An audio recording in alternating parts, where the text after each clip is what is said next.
আমি vote vote কেন্দ্রে গিয়েছিলাম।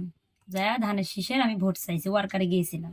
যাওয়ার পরে ইনামুল মিস্ত্রি, বিএনপির নেতা ইনামুল মিস্ত্রি এই জায়গার জমি নিয়ে ভাড়া থাকে। আমাকে বলল যে আমার ভোটের পিছনে আপনি গিয়েছেন, আপনাকে আমি একটা কার্ড দেব। আমি কই ঠিক আছে, আইলে দেবেন। আমাকে বলে ফ্যামিলি কার্ড, একটা ফ্যামিলি কার্ড দিব, কিন্তু আপনার একটা নাম্বারের প্রয়োজন আমার। আমি বললাম যে ঠিক আছে, আইলে দেন। আমাকে বলল যে নাম্বারটা আমাকে দিয়েন, আমি যাব, গেলে আমাকে নাম্বারটা দিয়েন। কার্ড আসছে, ঈদের পরে বিতরণ হইবে। শুক্রবারে এই কথাটা কয়া বলি গেছি।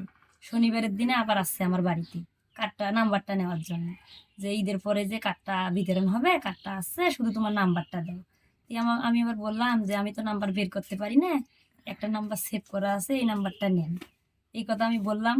সে নাম্বারটা নিল, নেওয়ার পরে আমি বললাম যে এখন চলি যাও, আমার কাজ আছে, আমি অনেকগুলো কাপড় ধোবো, কাপড় ভিজেছি, আমার কাজ আছে। সে আমাকে অনেক খারাপ আর কি কথা আচরণে আমার সাথে কথা বলতেছে। তা আমি তাও বলতেছি যেখান থেকে চলি যান। সে যায় না। আমি কলের পরে গেছি, আমার ওই জায়গায় যায় আর কি, সে খারাপ আচরণে আমার সাথে দুর্ব্যবহার করার চেষ্টা করে। তারপরে আমি আর কি করিয়া ধাক্কা মারিয়া আমি তারে দিই, তারপরে এই চলি যায়। সেই সময় কেউ ছিল? সেই সময় কেউ ছিল না, আমি একাই ছিলাম, আমার বাড়িতে কেউ ছিল না, শুধু আমি একাই।